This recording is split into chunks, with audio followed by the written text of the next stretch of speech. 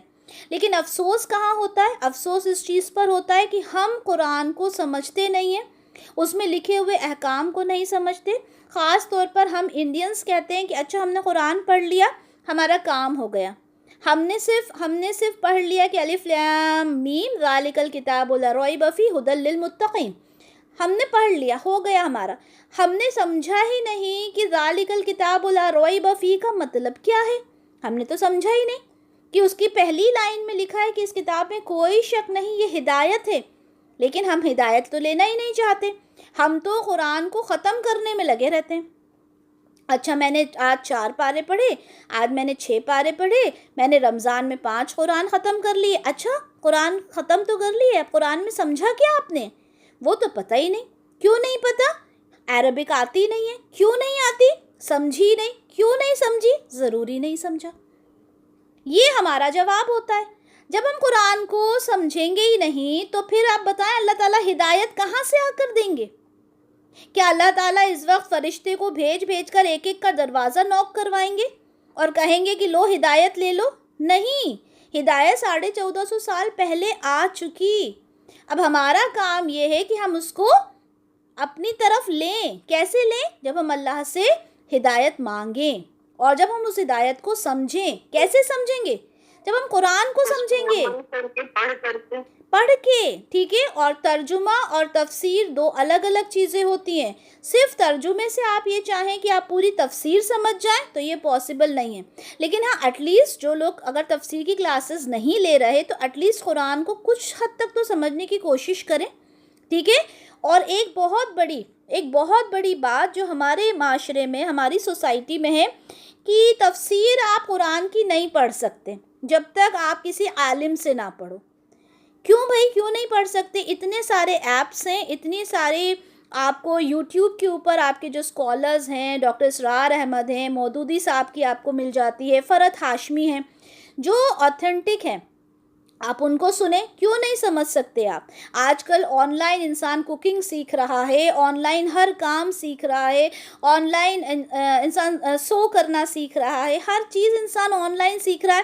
لیکن جہاں پر قرآن کو سمجھنے کی بات آتی ہے وہاں پر کیا کہا جاتا ہے؟ اس کے لیے تو آپ کو پراپر عالم کی ضرورت ہے، پراپر آپ کو کلاسز لینا ہوں گی، تب جا کر آپ اس چیز کو سیکھ پائیں گے. ایسا نہیں ہے. جس طرح سے ہم باقی دنیا کو سیکھ رہے ہیں، ہر چیز ہم سیکھنے کی کوشش کرتے ہیں، اسی طرح سے انشاءاللہ اگر ہمارا اگر ہم اپنا مائنڈ سیٹ بنا لیں کہ اگر اس قرآن کو میں نے نہیں سمجھا تو مجھے ہدایت کیسے ملے گی، اگر یہ مجھے فکر ہو جائے کہ اللہ تعالیٰ میں ہدایت کیسے حاصل کروں گی جب تک قرآن کو نہ سمجھوں گی.